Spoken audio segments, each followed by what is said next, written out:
All right, in this question it says a bullet of 0.05 kilograms is fired into a 1.8 kilogram block, and it was initially moving at 100 meters per second. And it says if a perfectly elastic collision occurs and the bullet ricochets with a velocity of negative 48 meters per second, what will the velocity of the block be? So the key thing there is it is an elastic collision. Whenever you have an elastic collision, what that means is that kinetic energy is conserved.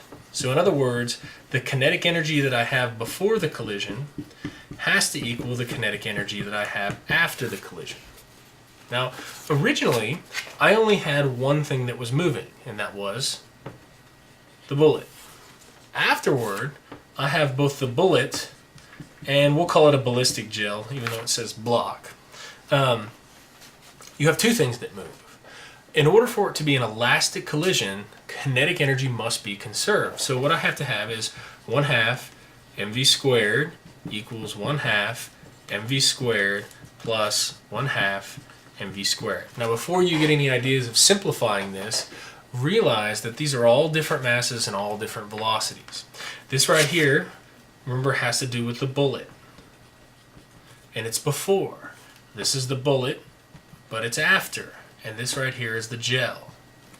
So let's go ahead, we can cross out the 1/2 term in each case. That cancels out. So we look at the mass of the bullet. The mass of the bullet is 0.05.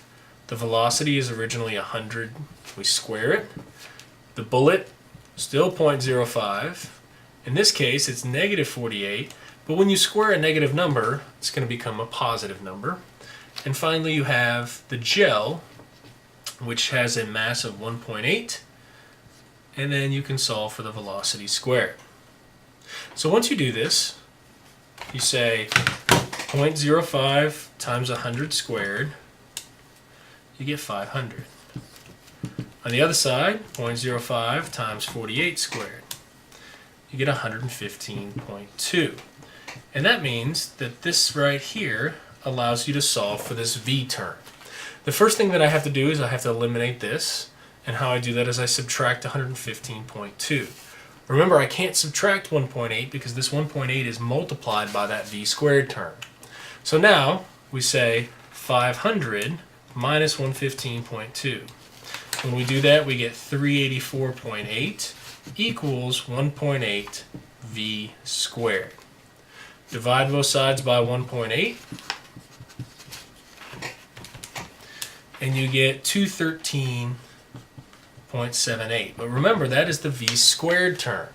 So you take the square root of both sides, and when you do that, you get v is equal to 14.6 meters per second. Now, when you take the square root, remember this could be positive or negative, so you have to decide what it's going to be. Now you could actually do the same calculation with conservation of momentum to figure out what the direction is, but realistically, if the bullet is moving this direction to begin with, and then bounces off in this direction, that means that this giant block right here is going to have to move in the original direction of the bullet. So we know that this is going to be a positive 14.6 meters per second.